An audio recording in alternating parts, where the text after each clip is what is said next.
So, who has the Leslie Smith Underdog Pick? Underdog so, who has the Leslie Smith Underdog Pick? So, who has the Leslie Smith Underdog Pick? So, who has the Leslie Smith Underdog Pick? Welcome back. Welcome back. We got another fight weekend coming up. We've had a fun little stretch of things, as we were saying on our post show. What an event we had this last weekend. But moving on, there's been so much to talk about, so much going on in the UFC verse that I feel like we could get deep into it. But we got another 13 fight card coming up out of New Jersey that needs to be broken down because there's some hot plays and stayaways the entire night. Real quick, how have you been since we last met? Great. I am excited. I don't feel overwhelmed by a fight weekend this close. This is Perfect. Good because it was too much time in between last ones. I feel like it's another good fight card.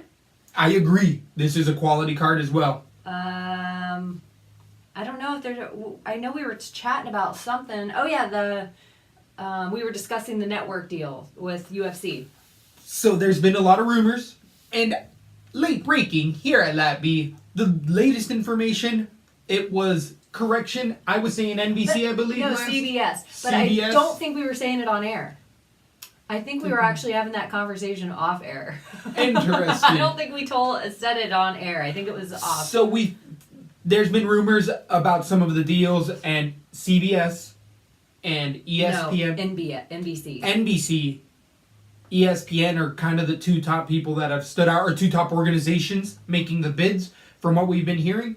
And as of late, it's really been ESPN. As of today, I've heard a lot of people saying the ESPN deal might be done. And ESPN's talking about adding another subscription-based service just to get their fights, just like FS1, essentially. What I heard was it's going to be ESPN, NBC. Fight Pass will fall off and go just onto the ESPN streaming. Okay. And onto the NBC streaming. Because both networks, this is where it gets a little crazy, kind of like boxing, will get to have their own fighters that are only on their networks. Right. You are like how HBO only gets certain people or Showtime. They've tried to do this in other situations with WSO. From what I also hear with it is the Reebok deal's gone for this. That's coming up, yeah. That's huge. That That's huge is for huge. fighters. And Yes. I also think you'll see a lot of those bullshit interim belts fall away once the Reebok deal is gone. I think that's more for money for the fighters. That's some little loophole they found to give their bigger names, in my opinion, to take care of their bigger names, like their Luke Rockholtz and their guys that aren't fighting for titles, to give them some kind of pay-per-view buys, to make it worth it for them. Mm-hmm. I'm looking forward to it. I am. If I can dump a $9.99 package a month of Fight Pass, so be it. If you're going to be on ABC or NBC, that's basic.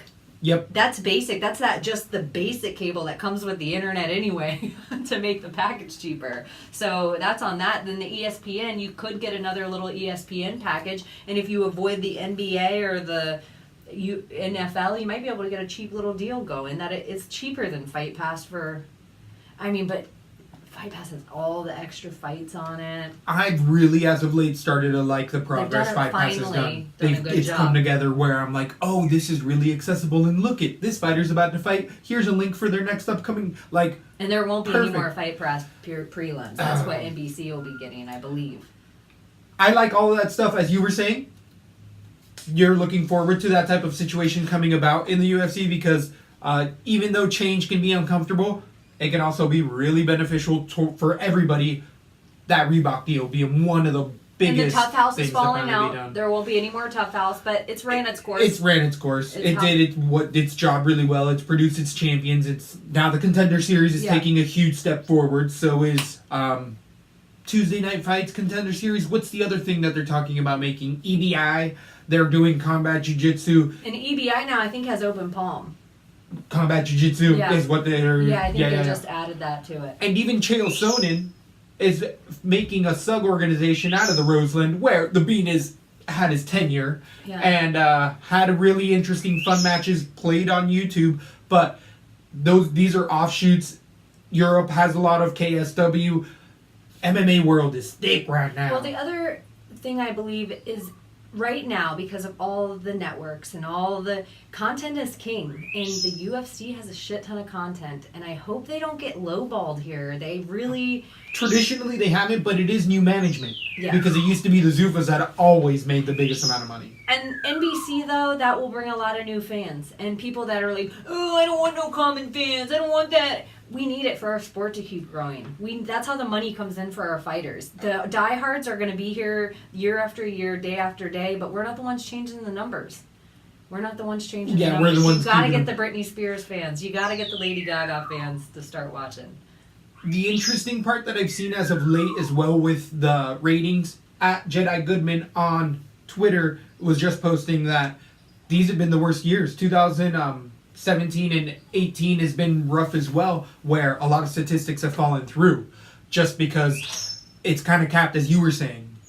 We're maintaining, we're watching stuff, but it's really interesting how there does need to grow. It needs to keep evolving. It can't stay where it's at because there is plateaus. Other countries are along the way, though. We have some really interesting island cards coming up, even with Hawaii, but even like other parts of the world, Philippines and stuff coming down the line. That is going to be a lot of fun breakdowns to break down a lot of new interesting prospects coming in. And with that...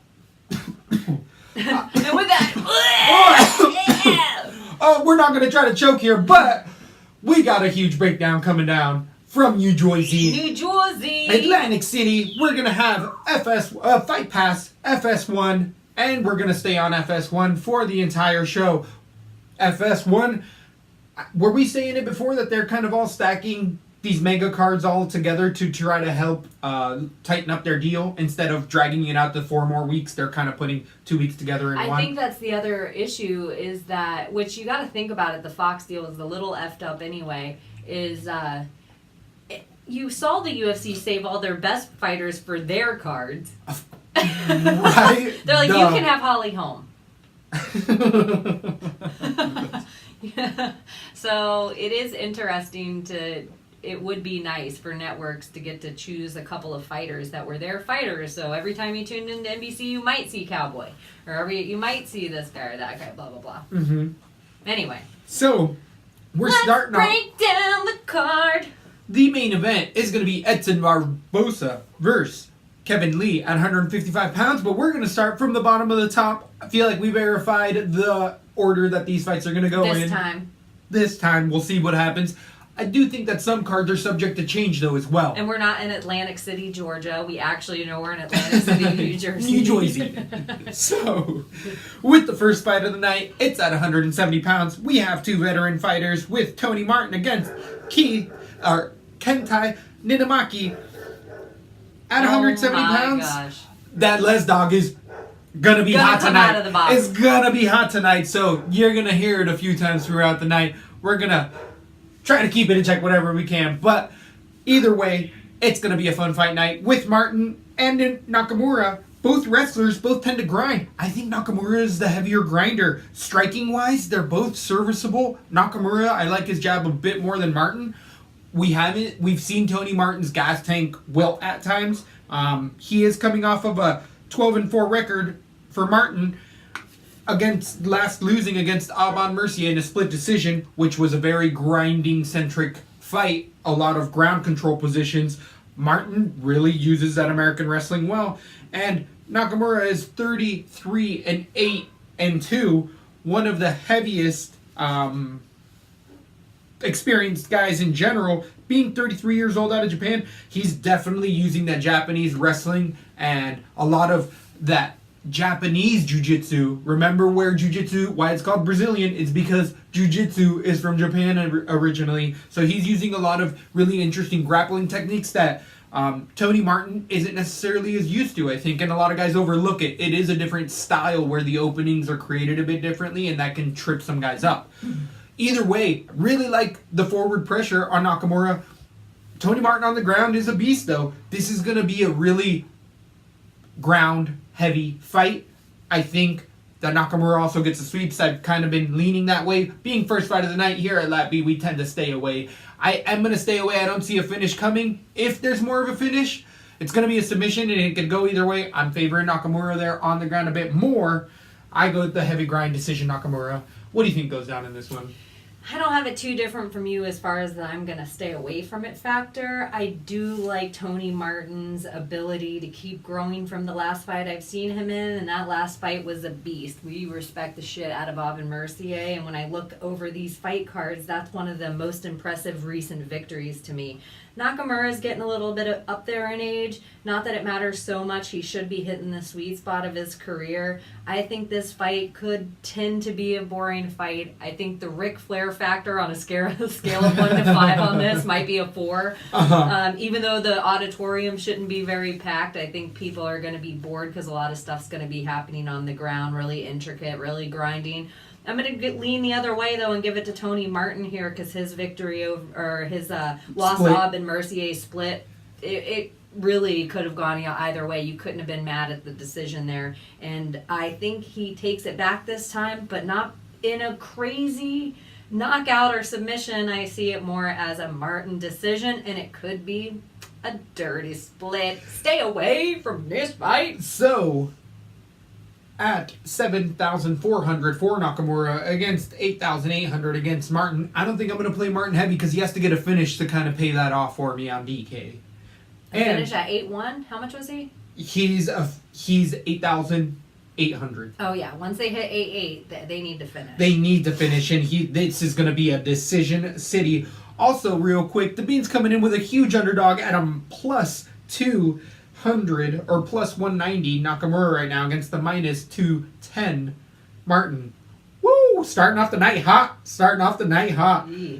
So, moving on to the only debut fighter of the entire card, we have a longtime Northwestern fighter coming out of Washington, Ricky Simone versus Mirbar Dakishvili, who's already had a fight in the UFC, coming off of a 7-3 record. Dakishvili has his last fight in the UFC debuting against Frankie Sains, losing a split 4 months ago. And Dakishvili really showed that Russian wrestling. Or where is he out of? He's fighting out of the United States, New York. Dakishvili, either way, tends to be the wrestler, fighting out of the Sarah Longo Jiu-Jitsu gym. You know his wrestling and Jiu-Jitsu is going to be on par. Gas tank was a little bit weak, and Ricky Simone, we've seen him in the, is it LFA organization? LFA, and he did fight. He won a decision there. And then he last beat the Contender Series to get into the house. I don't believe it was a finish. It was a pretty one-sided decision. But Simone comes in with that American wrestling. Actually has really good crisp striking. It looks a lot like these Pacific Northwestern guys. He looks to me like, who's the fighter coming out of there? PVZ?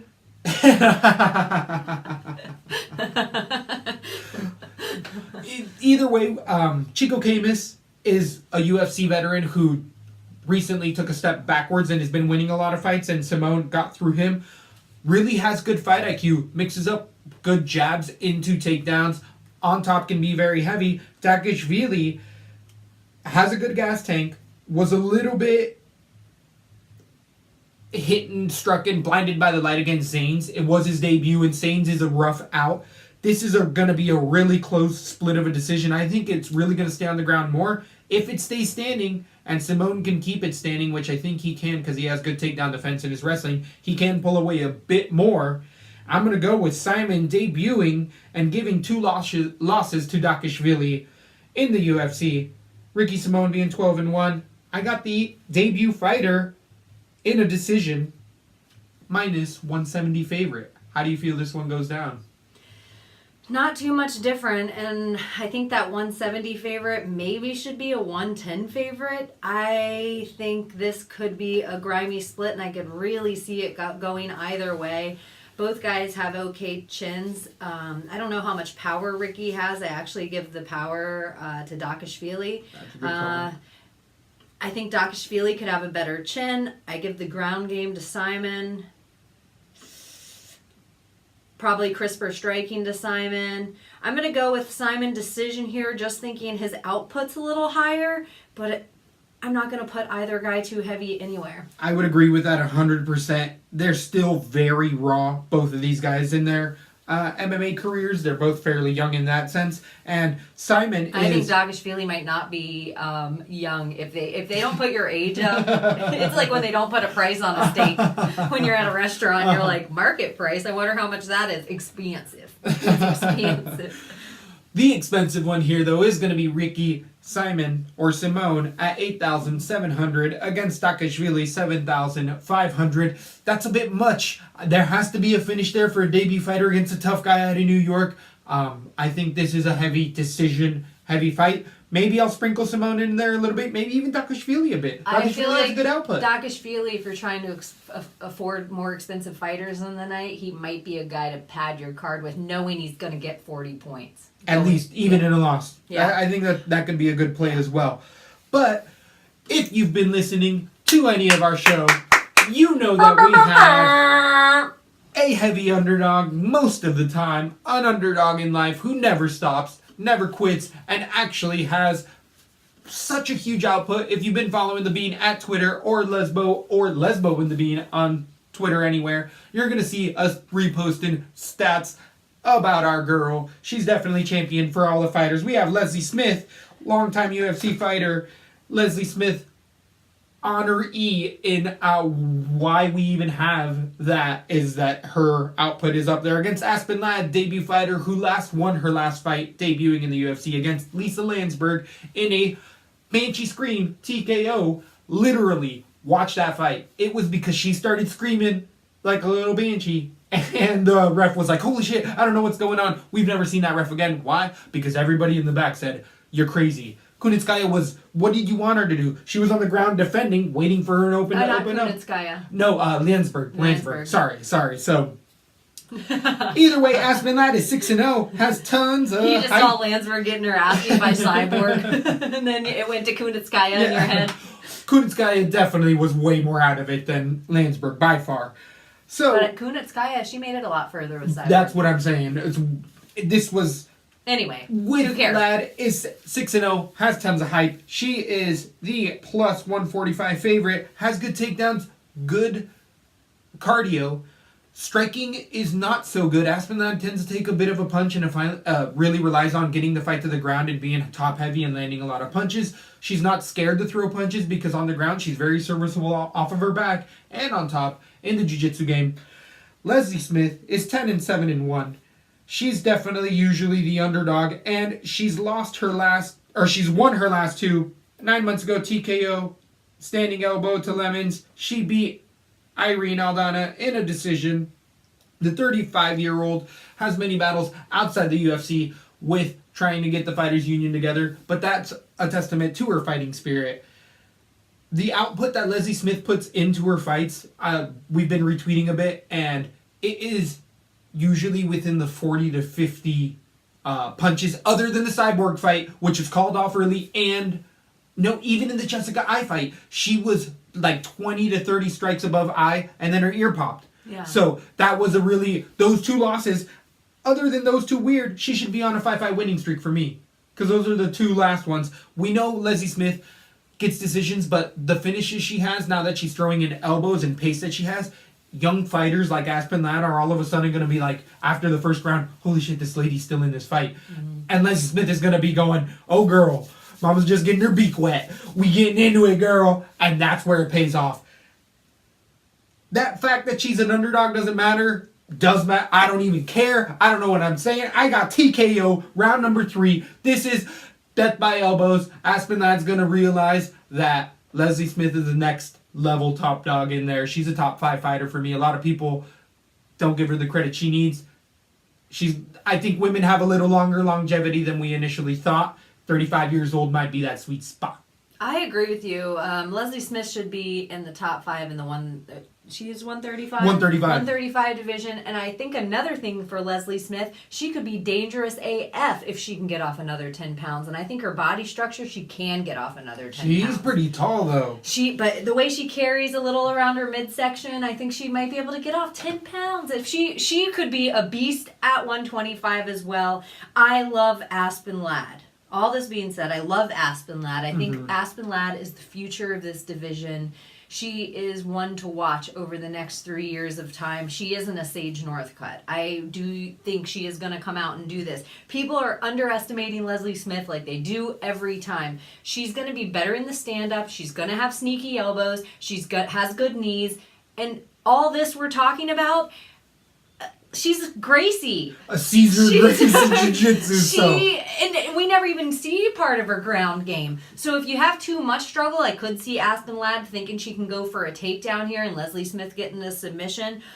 I don't see how Leslie Smith doesn't finish this fight. I think it's crazy to even... I'm going to go with the KO because I do see a bloody Aspen Ladd. This is going to make Aspen Ladd better going forward. The craziest thing... This is going to be a brutal fight, and I still think there's a good chance that we see Leslie Smith as the underdog again in her next fight. But I think something like this, I think she's one more win away from Amanda, in my opinion, or Rocky, whatever way that goes. I think she is right up there. We love Leslie Smith here, and I will change our stamp. That's usually the Chihuahua for our Leslie Smith underdog pick. I think it needs to be Leslie Smith. So I think we'll change it. I think it'll be Leslie Smith for Leslie Smith. And I don't even think we need to go over that.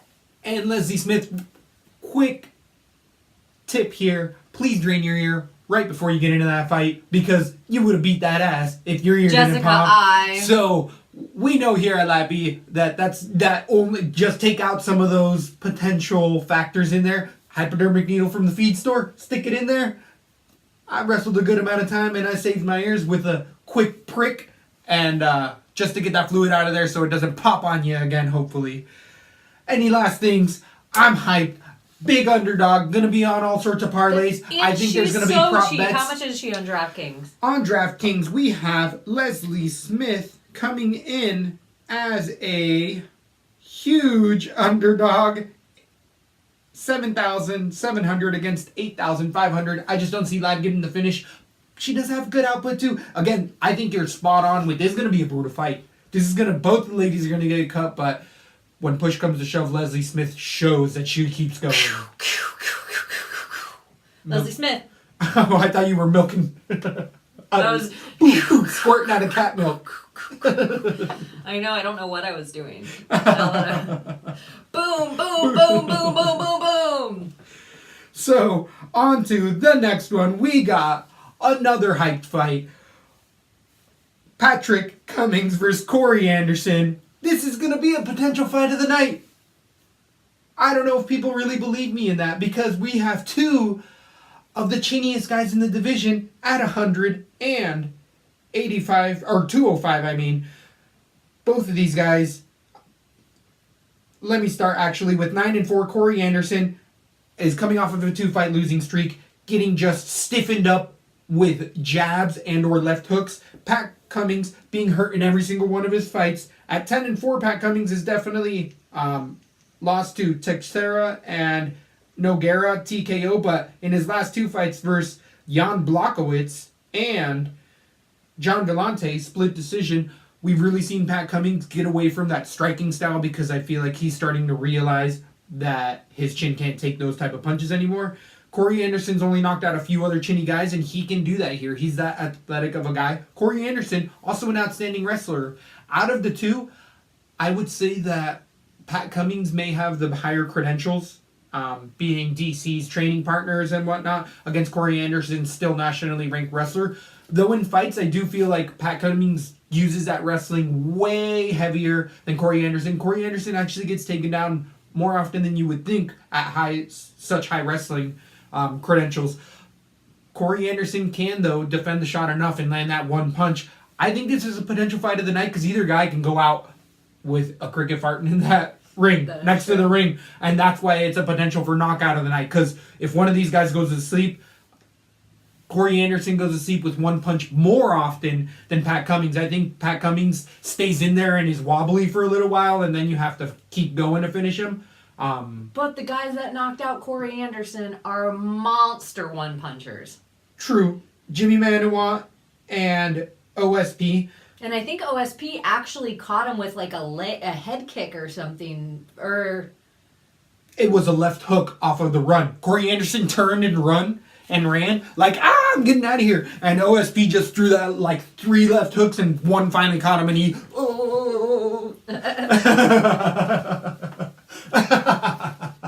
That's for the YouTube audience. You're welcome. And Jean Vellante has a pretty awful weak-ass chin too. And Pat Cummins has no power. Knocked out, yeah. So Pat Cummins doesn't even have close to the power that Corey Anderson has, and Pat Cummins doesn't have close to the power of a Jimmy Manuwa. I got Cummins' decision. I think it's a WrestleFest. It's such a close one. I'm not gonna bet on it, regardless of what they are on DraftKings, because I'm gonna stay so far away from this fight. If you pick either one, it's a coin flip. I don't know what that. They're both so sketchy. That's why it's not in good ways. I won't put Patrick Cummins anywhere, and I'll have Corey Anderson or 1 or 2. I got Corey Anderson for the knockout, and I was going to have it in round 1 just because he has the craziest style. He has okay cardio. If his chin can make it through the first round, I just can't see Patrick Cummins having enough power to knock him out. I'd like to think he got everything together. I thought he was at... It says Reign MMA. Is he with DC? Cummins? Yeah. No... DC's over at AKA. Yeah. Cummings has prior college wrestling, Olympic alternate. Like Cummings has really, where Corey Anderson was national, like Cummings was like pre-Olympic stuff. This is a battle of sketchy chins.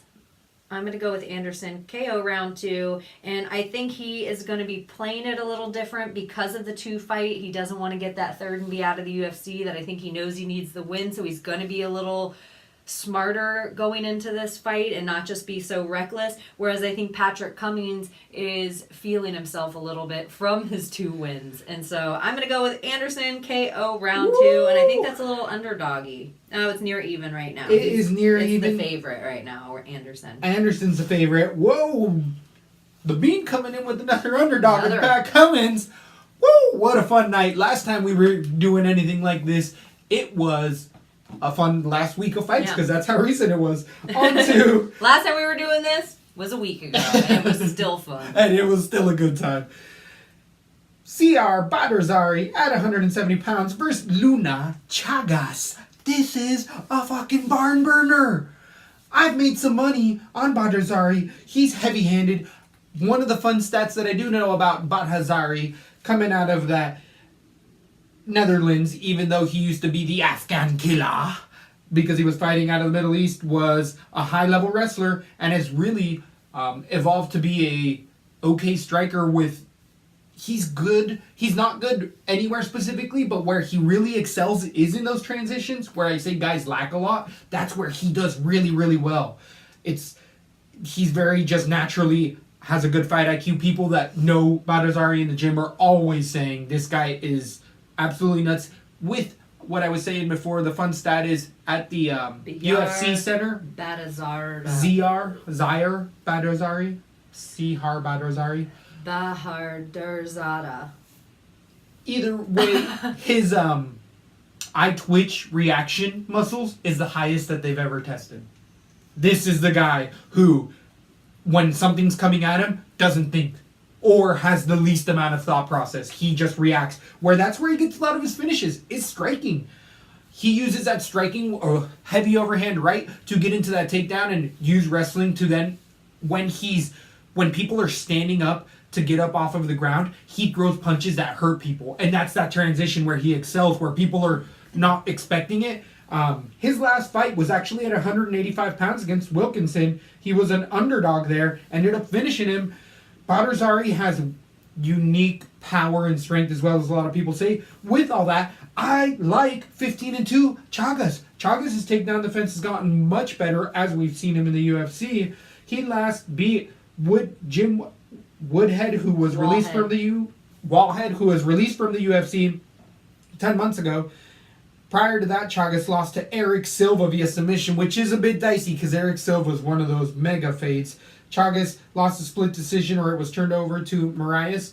Chagas has a split up of submissions and TKOs because the submissions come when he hurts someone and then jumps all over it. But we've seen Badr Zari also take a good punch. Chagas takes a good punch as well. This is way closer. I mean, it's near even. This is a coin flip of a fight, minus 110, minus 110. I could see all the reasons why. Chagas has good power as well. He hurts a lot of fighters to get into that submission. The scrambles, though, I'm giving to Barzari. I think he ends up out on top. I got a submission round 2 in Zaire. I don't know how I'm going to play this on DK. This is a really tough one because both guys are going to have a good output. What do you think goes on in this I one? dead on agree with you here. I also have Sayer the Great. Let me try this name one time. Badazardada. Bahadarzada versus Chagas. Okay, so I also have it going submission round 2, and I just think when it comes to the ground game, Sayer is going to catch him in something that Chagas is feeling a little more comfortable that he shouldn't be about. That's the way I feel. So if you've learned anything here at LaTB, the Bean's going to put a prop bet if he can, round 2. Yeah, anytime we agree on the exact way it's going to go out, and I had this before you said anything, so I definitely agree with you here. I just think he's a little better on the ground. He's going to be a little trickier in those submissions, and that's just the submission game. He's also coming from the Jackson Wink camp. I think he's better standing. I think he has a better chin. I think he is lacking a little in the power to Chagas, but I think he's going to have better ring IQ and it's going to be fine, and I don't think he's going to get hit that much. So Chagas has some, just a quick disclaimer just because it is so close. The reason it's so close is because Chagas has the more traditional, more like Alameda type of striking, but with better head movement than Thomas Alameda. I think that's a really good, he's bulkier than that. So this is a hell of a fun fight. Yeah, I cannot wait for this prop one. Bet. I think it I really think is going to submission be round good. 2. And if it's Or cheap a enough, you finish might put a round 2. submission on round 2 and 3. Because the money back will be well worth it. So Badr Zari is 8,000, or Badr Zara is 8,200 against 8,000's Chagas. It's about right. That's about right. If we see a finish coming, I think that 8,000 is going to be a little bit more worth it. And he's right in the middle, so it's not going to affect you too badly. I'm not putting Chagas anywhere for 8. I just don't see him faring well in this fight. In IMO. So, on to the 125 IMO is a pound. stupid thing in my opinion. IMO? In my opinion? It's stupid because, duh, you're saying it. If you don't need to reiterate it. Right. The other stupid thing I hate when people say is, that's so funny. Then laugh, bitch. That's so funny. The 125ers, we have Magomed Bibliatov versus Yutka Sasaki. Sasaki being 20-5 at 28 years old against Bibliatov's Gladiator coming out of Russia is 29 years old. Both of these guys, fun fighters, exciting fighters. This is a scramble city type of a thing we've seen. Sasaki come off of a loss as of late to Formiga submission. Had Formiga in a bit of an upset there, but before that he came off of a win to Justin Scoggins, who was beating Sasaki from pillar to post before that submission came, because we've seen Justin Scoggins fade and or just have some of the worst fight IQ, being let go by the UFC for a reason. But Sasaki's win out of those last 3, because prior to that he lost to Wilson Hayes in a decision. We've seen Sasaki get better every single fight because he is still fairly new with his few fights.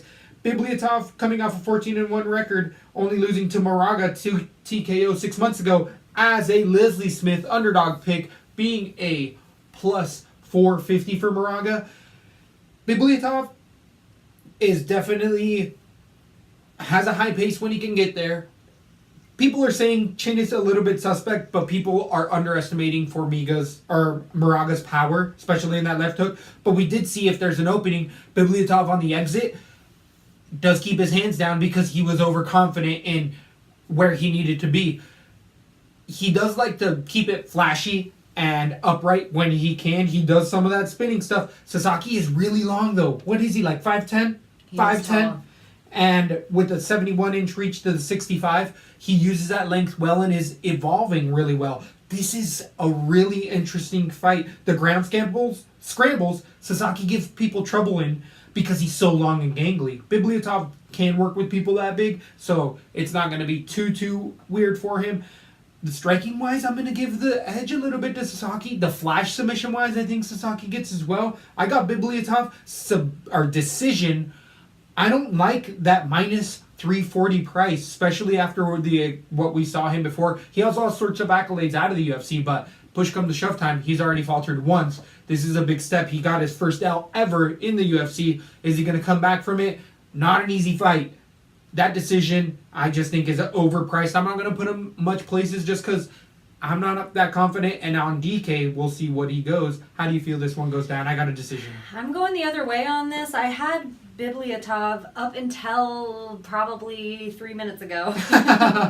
And the number one thing that you reminded me isn't really how tall Sasaki is, it's how short Bibliotov is. And so then when you put that together, that's not good when a guy's been submitted in the past against a UFC caliber submission guy. Mm-hmm. Sasaki's not one of my favorite guys, but he's young enough to keep growing. I do think he's getting slightly better in there each time, even though the caliber of people he's going against are sometimes sketchy. Bibliotov, the reach is going to be too much here. The ground game's going to be too much with the length. I know he's used to getting inside guys, but there's a reason he fights at 125, and it's so he doesn't have to go against guys that are 5'10". I think the height is going to be too much here. I got Sasaki decision, and I could see a submission round 3. Wow. Big underdog. I do think that there is a potential wager gauger play here with Sasaki, just because I see a decision more than 9,400. You have to finish for Bibliotov. I think Sasaki has showed that he's tough enough to not get just taken over. There's a lot of positions that he's losing, but he's not out of it. He's never been dead to rights in there because, I guess, coming off as a submission, he was kind of dead to rights on one of those. But he gives a good standing of himself. I do like the wager gauger at 6'8" for Sasaki. 6'8"? 6'8". You're crazy. Bibliotov, is he the most expensive? Yes. I feel like he is. And 9.5 probably. 9.4. 9,400. I'm not liking that. Again, I'm not going to play Bibliotov too much, if at all. If anything, I need to play. I don't see him getting the finish there. Wager gauger. Sasaki lost in a decision. He's worth it. He's going to be worth it. He's going to allow you to put some of these heavier guys once we get to the end of this fight card. At 170 pounds, we have Ryan LaFleur coming in against Alex Garcia. These are two longtime veterans as well. 15-4. Garcia's coming out of that TriStar gym with an ever-evolving game plan. As an underdog against Ryan LaFleur at a 13-2. LaFleur's coming off of a loss to Oliveira TKO 8 months ago. But prior to that, had a long-standing win streak in the UFC, only losing to Maia in a decision and beating the Carnero and Mike Pierce. LaFleur tends to be the favorite just because he's very grinding centric. He has not power in his hands, but he puts together good combinations and has a good gas tank at 170 pounds that he's really wilted a lot of guys later in fights. I do feel like people are adjusting for that. Oliveira was one of those guys, and we saw what somebody with a ton of power can hurt. LaFleur. LaFleur does have a few injuries, though. Coming out of Long Island, he's going to be the local guy. He's definitely fighting out of Florida, but I know that he's going to be training out of those local gyms so that he doesn't have to travel as much. Garcia, his chin has been a bit suspect. He had more hype than LaFleur and has had more hype and has really actually faltered more than LaFleur, I feel like. Coming off of a win in his last fight against Muslim Sakliev in a submission, Garcia lost a decision to Tim Means, won a TKO to Mike Pyle, and lost to Strickland. I think that's a very telling last 4 or 5 fights for Garcia because the grinders in that. With Tim Means in the decision, it was Tim Means was able to get through that gas tank. I think Garcia fades and is always proven to fade. At the latest in the second round, it used to be a one and done, and I think LaFleur's not power's going to do it, but I think it's 1,000 cut method. I think this is a very Leslie Smith type of a play where it's going to be just a bunch of forward pressure kills you more than anything. I got LaFleur in decision, if not a later finish. I'm going with the favorite minus 145 LaFleur. Might put him on some cards here or there depending on what the DK is, but how do you feel this one goes down before you? I gotta agree with you the whole way. I am a little nervous about Alex's power, but Ryan's taken enough time off in between as far as I'm concerned from a knockout. I do think he's a grinding fighter, and you are so dead on. Garcia has one of the worst gas tanks in the 170 division, one of the worst weight cuts in one of the 170 division. He's just too big for the division. I think the juice isn't worth the squeeze for him, and he's a guy that should probably move up to 185, but he's too short, or he feels that. Maybe Kevin Gastelum will change some minds there. I agree with you. I think it is just, with the exception of power, LaFleur is better everywhere to me. I think he just controls the fight slowly away from the reach of Garcia as it goes on. Every minute in the fight that goes on leans closer and closer to LaFleur's victory, including him maybe finishing in the latter of round 3 just by a faded Garcia. So I got LaFleur decision, and I know he's the favorite, and he should be, but not too heavy. It's the right amount. He shouldn't be plus 2 or under 2. Now, with that, we have Ryan LaFleur at 8,600 against the 7,600 for Garcia. I feel like it's rightly so. Both of these fighters average 72 points-ish. Garcia 74, so interesting how that works out. But the Garcia wins coming early submissions really help boost that up, where Ryan LaFleur earns those points in later fights every time. Yeah. So, on to the main card. You gotta go to LesboTheBeat.com. First, LesboTheBeat.com and on Twitter. Like, subscribe, tell a friend, and we love you and appreciate it. Main card. We have Jim Miller. UFC New Jersey. New Jersey. Or is it going to be UFC Atlantic City? It is Atlantic City. Will that be the hashtag? I believe it's Atlantic City. I've seen it already. Against Daniel, the Hangman Hooker, 15-7. The Hooker comes in having quite a few fights in the UFC, but not even close to as many as a 28-11 longtime veteran, Joe Lauzon-esque type of fighter in Jim Miller. Not as faded in the chin, but we have started to see chinks in the armor. The 3 last losses for Jim Miller have been fairly one-sided. The decision against Ronaldo, he's had 3 losses in a row against actually fairly good fighters. Yeah. Anthony Pettis, these are top quality guys. Dan Hooker is coming off of a 2-fight winning streak against Diakese, and also beating Ross Pearson, who's a little bit later in his career, losing to Jason Knight in a decision. We can see that Hooker can be outpaced. On the ground, Hooker is interesting in his size, but he needs to be careful with the level of what we get with Jim Miller. Jim Miller is a heavier wrestler, and it does a lot of catch wrestling stuff. Grindy, longtime fighter, used to be a carpenter while he fought, and now has been able to make a career off of it. Hooker's striking is getting much, much better. I was seeing some really fun highlights of his last few wins, and the Ross Pearson win, even though it's Ross Pearson who's faded, Ross Pearson has always been a very high-level striker, and Daniel Hooker beat him in his game. Even though Pearson's a bit slower, I feel like that's where Jim Miller's at as well. Jim Miller keeps fights striking and is serviceable. He doesn't ever get fully outclassed on his feet, but he definitely wins fights on the ground, in the wrestling, and just grinding you out. Dan Hooker can be ground out. It has happened. The evolution we're seeing in fighters right now, as far as Hooker, he's the one who's growing leaps and bounds compared to Jim Miller. Unfortunately for Miller, this is more of a Lauzon play and more of these style of fights where it's the Dirty Bird and all these guys. This is just an era that's coming up. We're seeing a changing of the guard, and I would more than likely pick Jim Miller in most of these fights, but I think Dan Hooker, even if he's losing this fight later in the rounds, is going to have the gas tank, where we've seen also Miller barely hanging on in these fights that he's losing in a decision and just not giving up the finish, but sooner or later that finish is going to start coming. I think the local town could have an effect on him. That's what I was going to ask. Could help. We saw it with the booze in the last ones. My only question is, do you think it could have an effect on the judges? Yes, and it is. It can be turned into that close of a fight. If there's a finish, I could see a submission for Jim Miller, but I see the finish TKO go to Hooker. I got Hooker in a round 3 TKO, might go to decision. I could turn around and, depending on weigh-in, seeing how loud that crowd is, and go on to Jim Miller. This is a really close fight. It's really interesting because this is a very winnable fight for Jim Miller. And as much as I want to be talking all this fade hype on Miller, it's kind of not justified with the level of fighters he's been losing to. Dan Hooker, I'm just thinking, makes a little bit more of a leap, and I'm going Dan Hooker TKO round 3. Hesitant on that. Hesitant. How do you feel it goes down? I don't see Jim Miller being finished in this fight. He is. That's where he's a little different than Joe Lozon. He has that much better of a chin.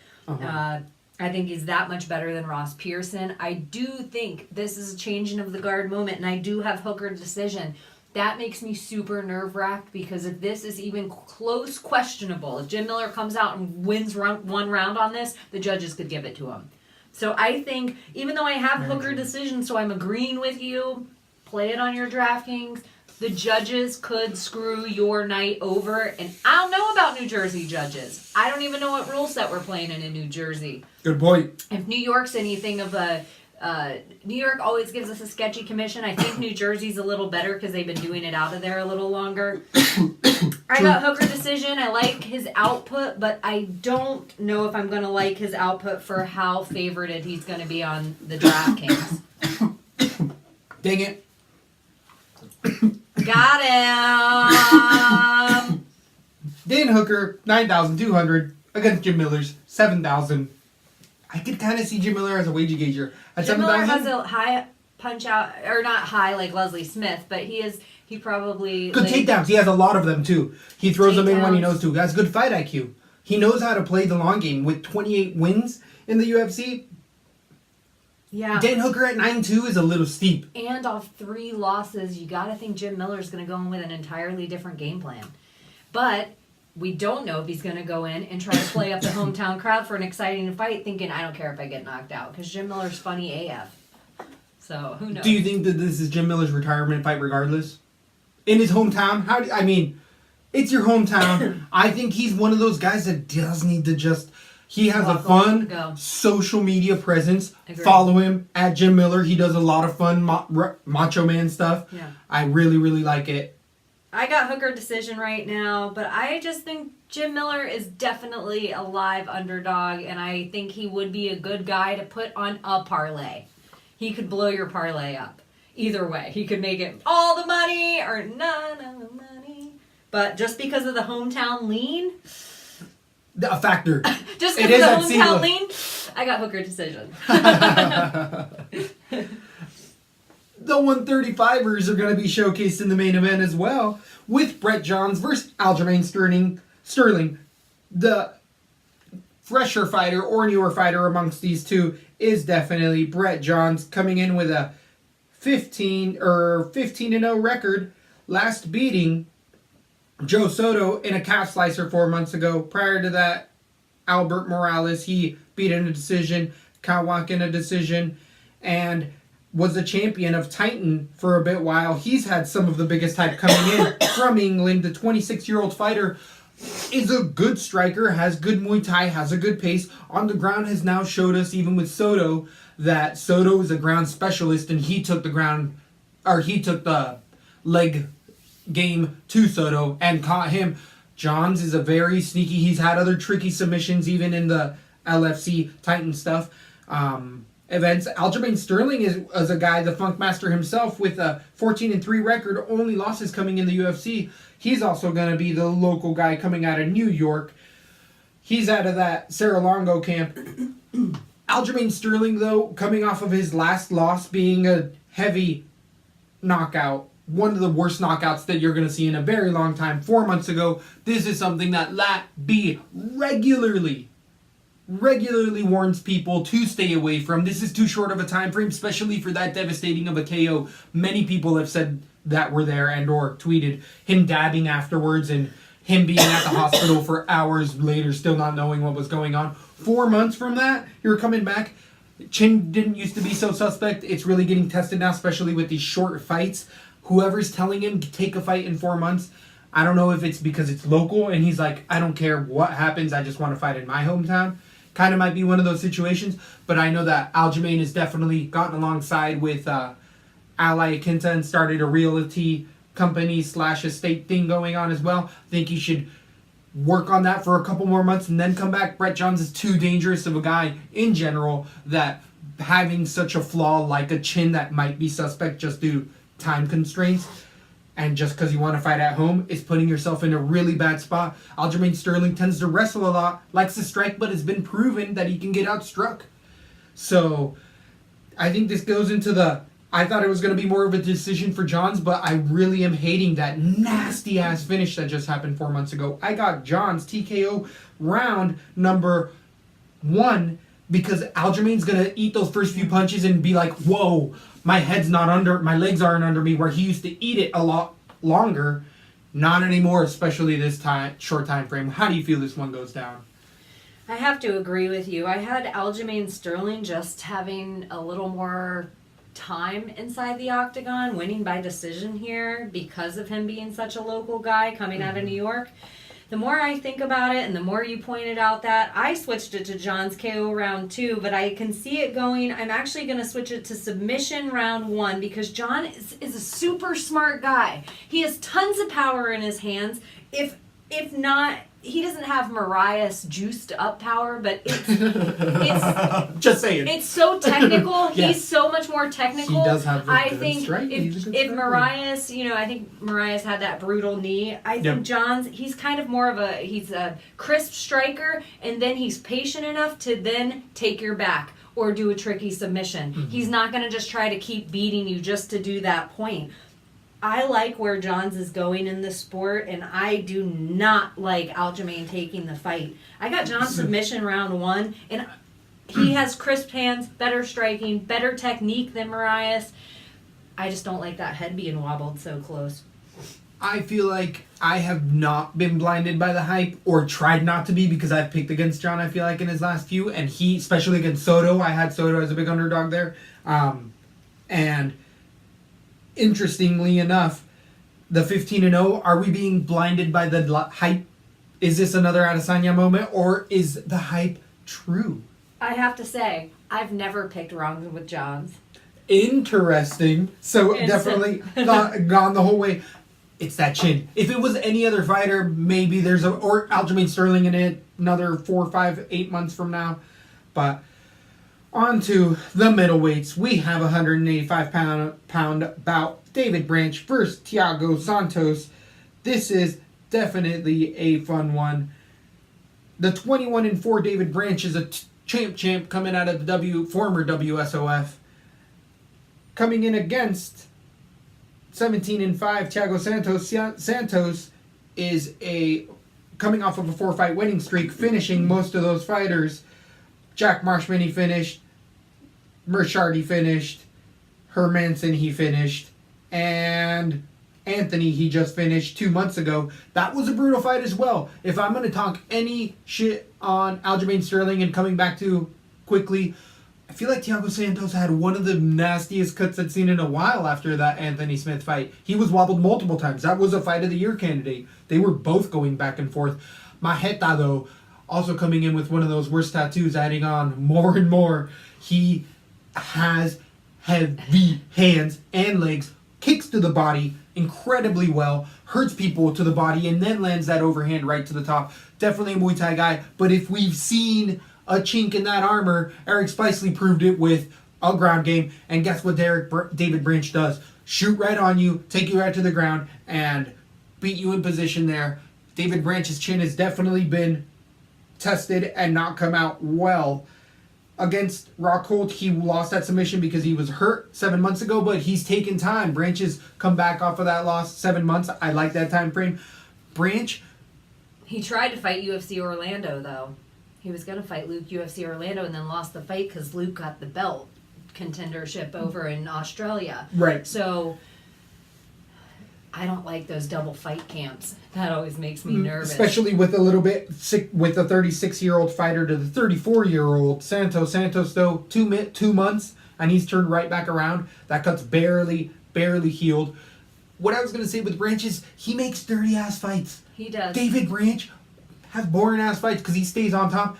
And we've seen Santos' take down defenses where Eric Spicy came through. He took Santos down, and then Santos was like, shit. The thing is, if Santos can get up in that first round a few times, he'll put you out with one punch or a kick.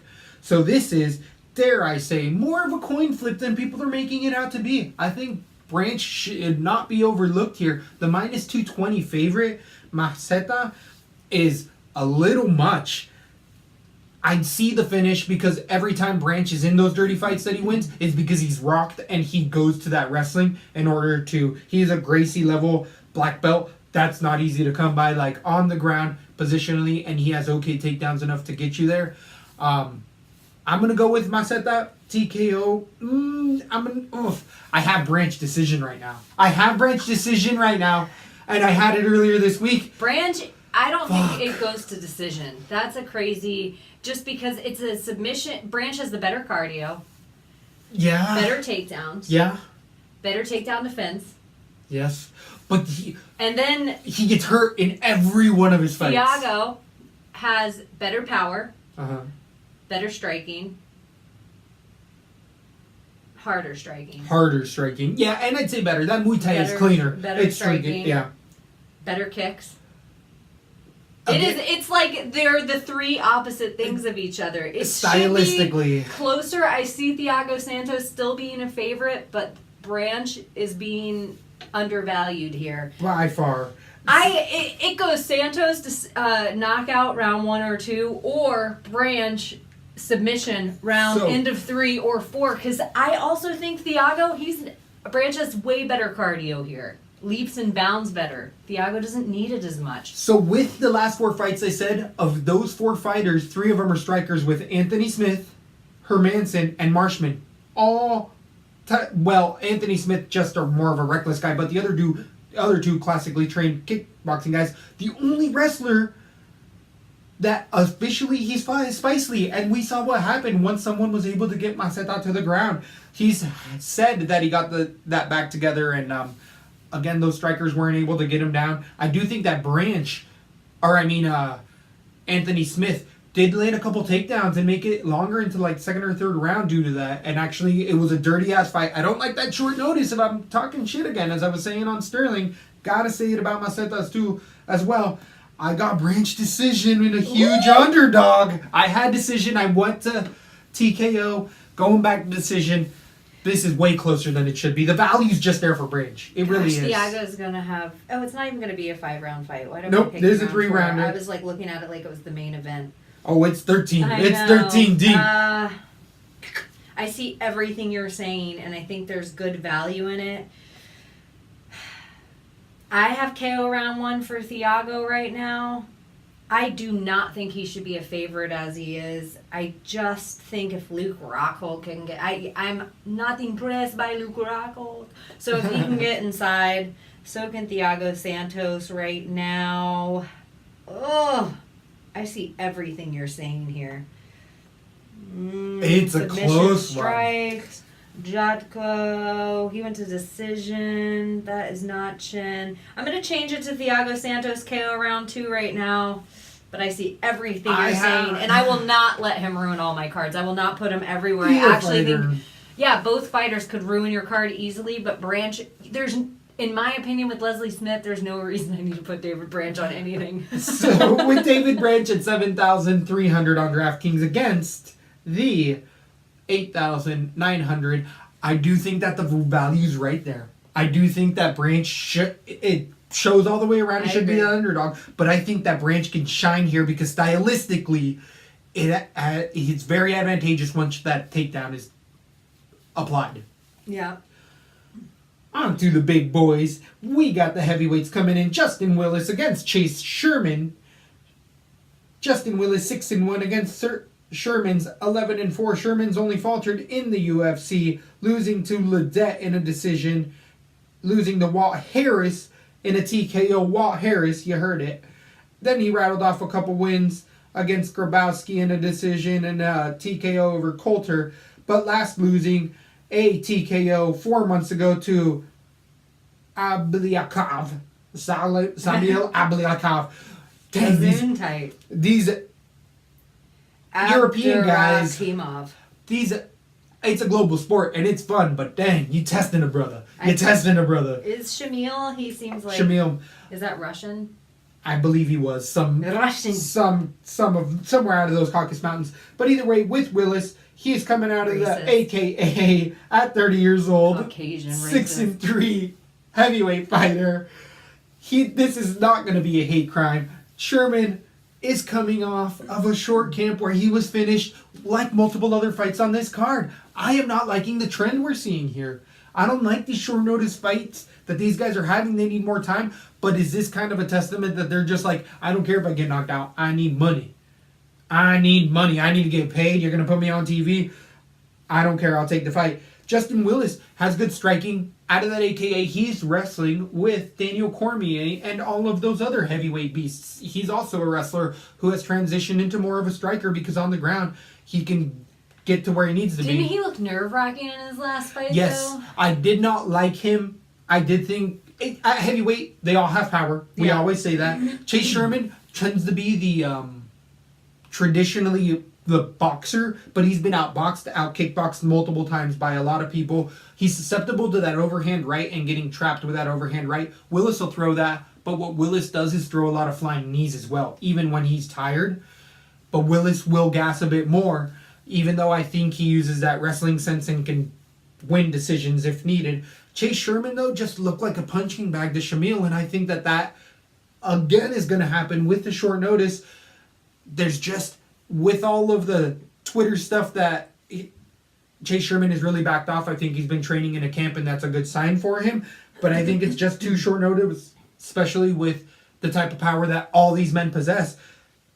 Willis throws that overhand right that has no technique, but all power. And Chase Sherman leaves his head up straight enough to eat that 3 times. And then it's night-night for Chase Sherman. I got a TKO. I did have, actually, Willis in the decision earlier, but I do think it's that short notice again. It's been playing throughout the night, and I think it's going to be a factor. I think the announcers, you're going to hear it here first, the announcers are going to be like, do you think this affects? Yes, LaTB is saying, or the being at LaTB is saying.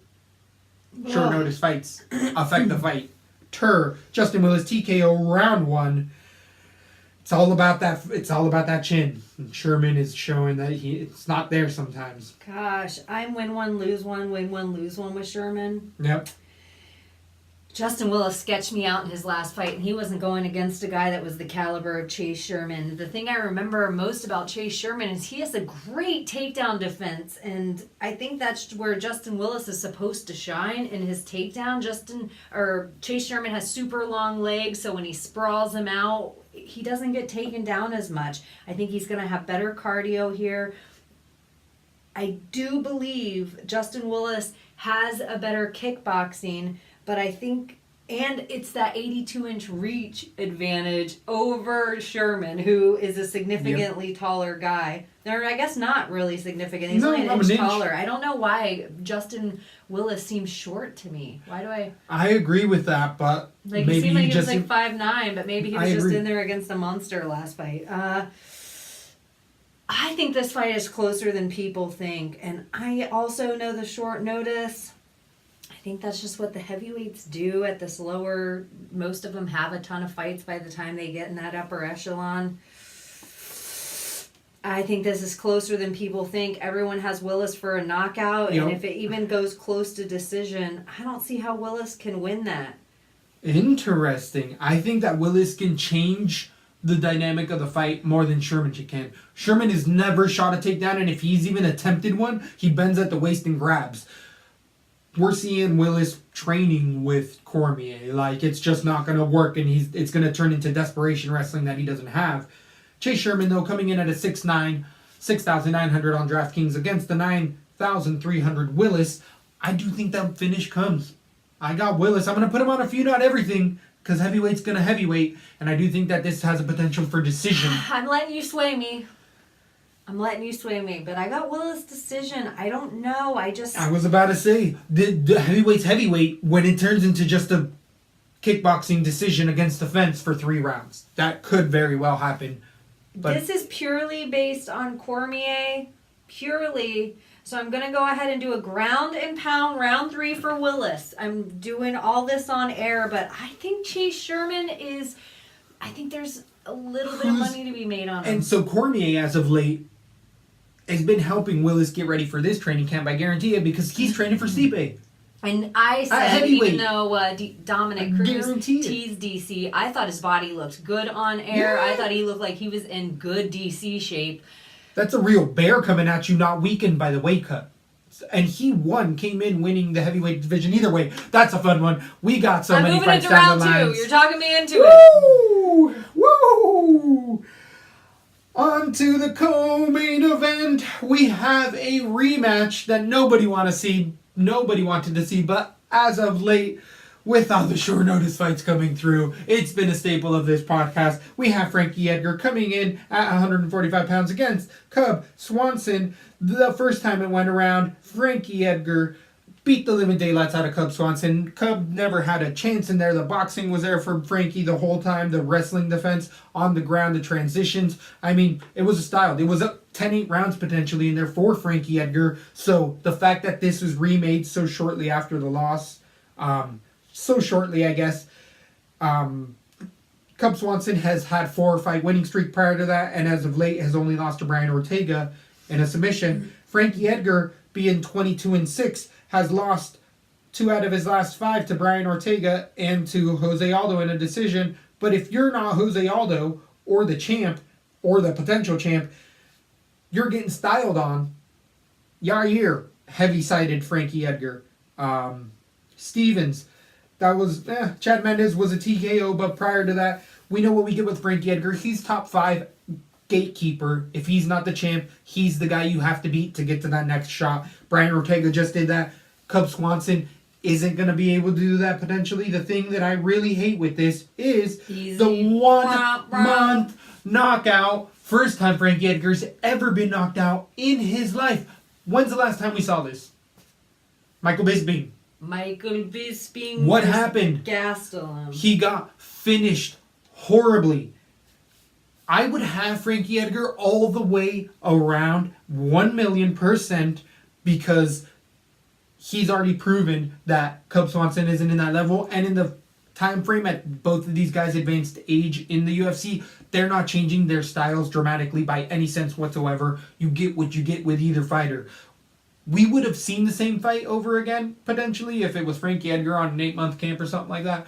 But 1 month with the first knockout ever, and even though Frankie Edgar says, I wasn't out, you could see I wasn't out. You were lifted off your feet with a punch. You were out, homie. Frankie Edgar, both of these fighters I've been asking to step away for a little while, and I just got to play the chin. I got to play the chin. Other than the chin, Frankie Edgar is a -220 favorite, rightly so, but I think that this is another huge-ass underdog, and it's all based on the chin, just like the whole night. All this short notice stuff is not good for your health. Cub has crisp striking. He just needs one now. We know he can get inside. We know that those crisp strikes can add up over rounds and rounds. We know Cub's tested. His chin's looked good for the last few years. Yeah, Frankie outstyles him everywhere. I had Frankie as you started to talk. Everywhere. It's really easy, but 1 month, no way. Your body does not know how to not shut down. So I agree with you. I got Swanson decision right now because I think Frankie gets rocked on his feet but comes back too, and we never see the right fight the rest of the time. I got Swanson decision. I could see it a finish. I could see Swanson TKO round 1. Huge underdog, plus 190. There's money moves to be made. If we usually don't sometimes we won't have a Leslie Smith underdog pick. Sometimes we'll have 3 on a card. Not officially. But I think we backed off of that because it's hard for some of these heavy-duty ones. But in another fight card, this would have been a huge underdog for us due to that short notice. With Cub Swanson, I do have TKO round 2. Just, again, that chin. 7,200 on DraftKings for Cub against the 9,000 for Frankie. Oh, I don't know if I'm going to play it heavy because this is a steep one. Finish for Frankie. This is a steep one. I don't see a finish for Frankie. He couldn't do it before. And Cub has gotten better. They both only lost to Brian Ortega. And Cub had that quick... This is the other thing I like. Yeah, Cub had a finish. A way less brutal finish. Way less brutal. Yeah. So, yeah, I agree with you. All the way around. The money to be made is on Killer Cub Swanson. Woo, woo, woo, woo! Money to be made all night long at the main event. We finally made it. It is definitely a highlight at the 155 I think our pound song division. at the beginning should be, "We just podcast now, we're making money moves." I don't know if we're allowed to use that. But since both of these fighters are long tenure, definitely Edson Barbosa is the longer tenure, having a few leg kick finishes in the UFC against Kevin Lee, coming off of his third loss ever, 16-3. Kevin Lee last lost triangle choke to Tony Ferguson when he was all infected with staph on antibiotics and all that stuff, against Edson Barbosa, who just lost a decision 3 months ago. Even though we're talking about all this short notice fights, 3 months, 4 months for brutal finishes, the guys that I really highlighted it on is the guys that got finished dramatically and were asleep, knocked out into the shadow zone, into the shadow realm. Edson Barbosa never looked hurt. He was beaten up in there, but he was pummeled. He wasn't dead. He went 5 rounds. He ended up just getting outgassed. I think his chin, with Khabib, his chin, I'm not as worried because I know people are going to be like, oh, you're talking about the chin. I don't think his chin was as tested 3 months ago for him. It just didn't. It was a different game plan. He didn't keep it striking. On his feet, the Muay Thai, we know that the leg kicks come with it. It's in Barbosa, and Kevin Lee doesn't check the kicks as well so much. Even though we've seen Kevin Lee really use his striking to get to the ground, on the ground is where Kevin Lee is very, very strong. Even though that Chiesa win is sketchy as shit. Kevin Lee's had a 4-5 winning streak, but I think that one of those is definitely controversial. TKOing Matthews, beating Mustav, the Trinaldo submission, that was a definitely highlight win for me. And the Chiesa submission as of late before the Ferguson win, I just think he was getting the better wrestling position, and the cardio for Kevin Lee has really shown out as of late. He's been training. He moved his family down to Vegas and has been training with the PI and the nutritionists nonstop, and I think he's optimizing everything around him, where Barbosa has made this in a career, and he's doing all these semi-short notice fights again for the money. As much as he's willing to fight anybody, he's not going to lose. Even if he gets on a 2 or 3 fight losing streak, he can beat many, many other guys in there. But the more diverse fighter, the fighter with more angles, is Kevin Lee. He's evolving in his striking, but he uses his wrestling regularly. And if we just saw anything is Edson Barbosa's takedown defense, even though it's a son of a bitch and everyone at his gym, Kamaru Usman, because Edson Barbosa's fighting out of Jupiter. He trains with Kamaru Usman. And I was listening to this after his last fight with Khabib. They're like, it was so easy, right? And Usman said, we fucking hate going with Edson Barbosa because he has such hard takedown defense. So, just to say, Edson Barbosa is no slouch on the ground, and it's not going to be easy, but Kevin Lee has that level of athleticism and takedowns with his also nationally wrestled tenure and stuff. He was also, I believe, at like ASU. But Lee is definitely coming more and more into his prime at 25 years old. And what I really liked about Lee is that I really like a guy on Twitter, Jack Slack, who writes for a lot of good stuff. Jack has said Kevin Lee has asked him openly about what he should do in his game. And in the very next fight, Kevin Lee did exactly what Jack Slack said. And he's looking better and better. So he's willing to have an open mind in this game, and that's what you need. Yeah. That's exactly what MMA is. It's evolving. Yes, he's not just a wrestler anymore. He's a full-on striker, and he's there.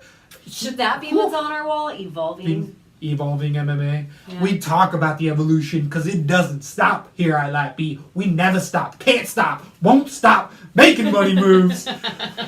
I got Kevin Lee for the decision. Underdog. The decision. I do think that he has a good game plan. He sees what Khabib did. He's a guy who talks about looking at tape all the time and seeing what beats people. You have a game plan. Khabib showed it. Singles, unders, chain wrestling, get him to the back and fucking hold on. throw punches. There's ways to beat him. Would you say there is potential here for Kevin Lee to come out and finish Barboza and really become a hot talk of who Khabib wants next? I could see that Kevin Lee, especially... Because afterward, he's really good on the mic, too. Yep. I finished him. You went 5 rounds with him and couldn't finish him. If anything, I would like Lee to get a couple more, even though he doesn't want it because he wants to make the top dollar right now. But he's so young right now. He's evolving so much that he's one of these guys that can be a champ. I do think he can. Is more creative than Khabib with his takedowns? Wouldn't that be the way to say where he's better in that game versus Khabib, because they are similar in a lot of ways? I do think Khabib chain wrestled Barboza way better. But Kevin Lee can do that, but it's a much more American wrestling-centric way, where I think that's what Edson Barboza specifically is good at. Because he's going against American wrestlers in Usman. Don't you also think... So he knows how to... that's a good call, I think. And maybe Kevin Lee better striking than Khabib. Yes, by far. By far. So because he's better striking and has creativity in his takedowns, it isn't quite the same game plan for Barboza because he has to be ready in both places, which make you keep your hands a little lower. Like with Khabib, he knew what his game plan was. Because Kevin's also good on the feet, has the creativity, is open-minded, like you said, with taking game plans and really molding them and then just becoming this all-around fighter. I used to be a Kevin Lee hater. I'm buying my ticket. I'm getting on the train. I really like him in the division. I'm going to put him on a few cards, and I actually see this finish coming for Edson Barboza. If you look... Edson Barboza? No, I'm sorry. For Kevin Lee, I was like, damn, you got me. Twins? Yeah, if not Shyamalan in me, damn. I see Edson Barboza being finished. Okay. And the thing different from Kevin Lee and Khabib, you don't see Khabib finish a lot of people. You do see Kevin Lee finish. I got Kevin Lee, submission round 2, another underdog. I know it's a crazy one. It's not an underdog, minus 145. Wow, Kevin Lee became the favorite on that. Did he? Was he the opening underdog? I thought he was. I was just, or maybe I was just assuming Edson Barboza was going to be the favorite. On DraftKings, Kevin Lee is also 8,400 against the 7,800 for Barboza. So, yeah, I think it is. I think we see the avenues. I think we're saying it's all right, and other people see that as well, especially with the last loss. The gas tank's going to play as well. We have seen Edson just with that frame. Even though he's got good takedown defense, he gets tired in there. Yeah, he totally gets tired in there. Leg kicks are going to play, though. Leg kicks. Woo! It's an exciting one. It's a good exciting one. I'm going to have Lee on a few. I do have Decision Lee.